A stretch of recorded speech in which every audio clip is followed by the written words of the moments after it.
दर्शकों, खबरों में आगे बढ़ेंगे। आज एक बड़ी खबर आपके लिए लेकर आया हूं। योगी आदित्यनाथ ने कह दिया है, यूपी पुलिस अपराधियों के सामने झुकेगी नहीं। अगर वहां से गोली चलेगी तो यहां से भी गोली से जवाब दिया जाएगा। पहली तस्वीर दिखाइए। आज योगी आदित्यनाथ बड़ी फार्मा कंपनियों के साथ बैठे और फार्मा कंपनीज या कोई भी कंपनीज यूपी में तभी आएगी दर्शकों जब अपराध जीरो रहेगा। इसलिए योगी आदित्यनाथ ने उस ओर इशारा किया। दिखाइए जरा। आज वो उद्योगपतियों के बीच में थे और उन्होंने साफ कर दिया कि उनकी और पुलिस की नीति क्या है। सुनवाइए जरा एम्बियंस। बहुत बार लोग टिप्पणी करते हैं कि पुलिस ने गोली क्यों मार दी। अगर पुलिस गोली ना मारी तो क्या पुलिस गोली खाए? ये दोनों काम एक साथ नहीं चल सकते। अगर उस अपराधी को गोली चलाने की स्वतंत्रता है तो पुलिस के पास भी हमने इसीलिए पिस्तौल दी है कि वह भी उसके सामने उसका मुकाबला करे। उसका प्रशिक्षण इसी बात को लेकर के हो रखा है और उसको जिस भाषा में समझे उस भाषा में उसको समझाने का काम करे। इधर योगी आदित्यनाथ ने कहा और इधर देखिए एक्शन शुरू हो चुका है। बरेली में एनकाउंटर किया गया है। फुल फ्रेम दिखाइए।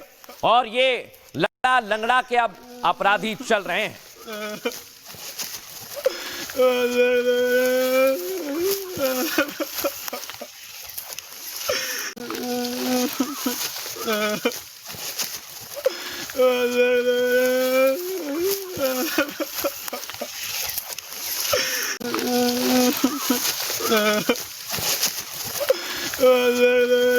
दिखाता हूं कानपुर की तस्वीर। इसकी एमएस डाउन करें। शबे बारात पर पुलिस ने देखिए कैसे फ्लैग मार्च किया। फुल फ्रेम दिखाइए जरा इस तस्वीर को।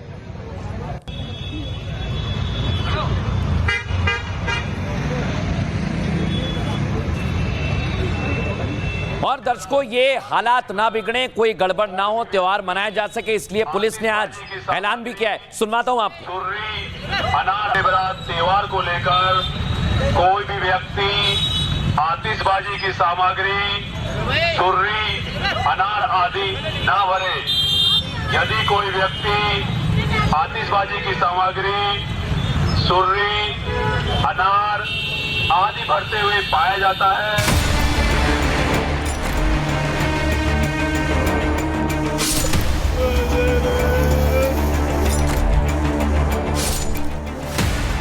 बहुत बार लोग टिप्पणी करते हैं कि पुलिस ने गोली क्यों मार दी। अगर पुलिस गोली ना मारी तो क्या पुलिस गोली खाए? यूपी में अपराधियों को सीएम योगी ने अल्टीमेटम दे दिया है। पुलिस गोली नहीं खाएगी बल्कि गोली से जवाब देगी। उद्योगपतियों को संबोधित करते हुए सीएम योगी ने साफ कर दिया कि आज यूपी में कानून का राज है। अगर अपराधी गोली चलाएगा तो पुलिस गोली नहीं खाएगी बल्कि उसको उसी अंदाज में जवाब देगी। बहुत बार लोग टिप्पणी करते हैं कि पुलिस ने गोली क्यों मार दी। अगर पुलिस गोली ना मारी तो क्या पुलिस गोली खाए? अगर उस अपराधी को गोली चलाने की स्वतंत्रता है तो पुलिस के पास भी हमने इसीलिए पिस्तौल दी है कि वह भी उसके सामने उसका मुकाबला करे। अखिलेश यादव यूपी में एनकाउंटर को लेकर योगी सरकार पर चाहे जितने सवाल उठाएं, सीएम योगी ने साफ कर दिया, किसी भी कीमत पर अपराधी और माफिया को बर्दाश्त नहीं किया जाएगा।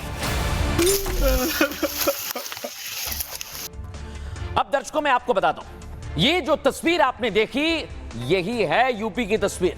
और ये तो हर पुलिस वाले को करना चाहिए, क्योंकि दर्शकों, अगर पुलिस वाले पर हमला किया जाएगा तो पुलिस करेगी क्या? सोचिए जरा। सीएम योगी ने अपराधियों को आज फिर चेतावनी दी है। अपराधी गोली चलाएगा तो जवाब गोली से ही दिया जाएगा। दर्शकों, लखनऊ में फार्मा उद्योगपतियों के साथ बैठक में मुख्यमंत्री योगी आदित्यनाथ ने कहा, अब यूपी में कानून का राज है। और जान लीजिए इस बात को दर्शकों, माफिया किसी कारोबारी को धमकी नहीं दे सकता, ना ही व्यापारी से कोई गुंडा टैक्स ले सकता है। लेकिन 2017 से पहले यूपी में गुंडा टैक्स वसूला जाता था। ये योगी आदित्यनाथ ने कहा। शहर शहर दंगे होते थे, कर्फ्यू का लंबा दौर चलता था, माफिया अपराधी पूरी तरह से हावी हुआ करते थे। 2017 में जब बीजेपी की सरकार आई दर्शकों, तो हमने अपराध के खिलाफ जीरो टॉलरेंस की नीति लागू की। ये कहा योगी आदित्यनाथ। अपराधी, माफिया या कोई भी व्यक्ति होगा, अगर वो कानून तोड़ेगा तो पुलिस एक्शन लेगी। अपराधी को उसी की भाषा में जवाब दिया जाएगा। कई बार लोग टिप्पणी करते हैं पुलिस क्यों गोली मार रही है, अगर पुलिस गोली ना मारे तो क्या गोली खाए। दोनों काम एक साथ नहीं चल सकते हैं और अगर अपराधी के पास गोली चलाने की आजादी है तो फिर हमने भी पुलिस को पिस्तौल दे रखी है, हथियार दे रखे हैं। उन्हें इसी बात की ट्रेनिंग भी दी गई है कि जिस भाषा में अपराधी समझे उसी भाषा में उसी तरह उसे जवाब दिया जाए। हालांकि समाजवादी पार्टी ने योगी आदित्यनाथ के बयान पर आपत्ति जाहिर की। एनकाउंटर को लेकर हाईकोर्ट ने सवाल उठाए हैं, लेकिन सीएम एनकाउंटर को लेकर पुलिस का बचाव कर रहे हैं। अब इसे लेकर यूपी में सियासत भी जारी है, सुनिए जरा। जीरो टॉलरेंस फिर सब पे बराबर लागू होगा। अगर अपना व्यक्ति भी गलत करेगा तो उसके लिए भी वही कानून लागू होगा जो एक माफिया और अपराधी के लिए लागू होगा। कोई अपना पराया नहीं होगा। और हम लोगों ने इस मामले में जब कार्रवाई प्रारंभ की, प्रयास तो किया कि कानून के दायरे में रह करके करें, लेकिन बहुत बार होता है, आप भी इस बात को समझते होंगे, भाई अगर सामने वाला व्यक्ति कानून से भयभीत नहीं है तो फिर उसको कानून के दायरे में ला करके कानून की भाषा समझाना तो फिर तात्कालिक परिस्थिति हो जाती है। बहुत बार लोग टिप्पणी करते हैं कि पुलिस ने गोली क्यों मार दी। अगर पुलिस गोली ना मारी तो क्या पुलिस गोली खाए? ये दोनों काम एक साथ नहीं चल सकते।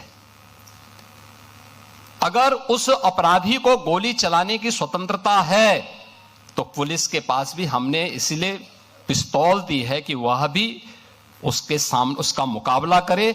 उसका प्रशिक्षण इसी बात को लेकर के हो रखा है और उसको जिस भाषा में समझे उस भाषा में उसको समझाने का काम करे।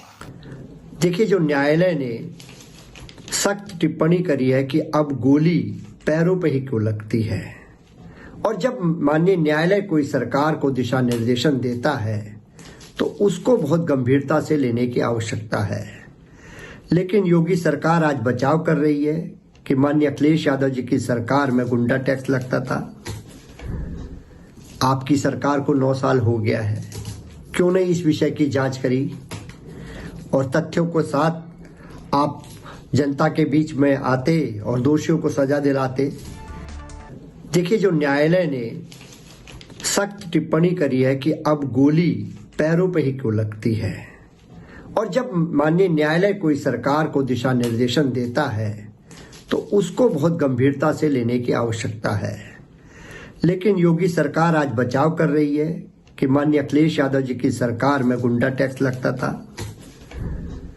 आपकी सरकार को 9 साल हो गया है, क्यों नहीं इस विषय की जांच करी और तथ्यों के साथ आप जनता के बीच में आते और दोषियों को सजा दिलाते।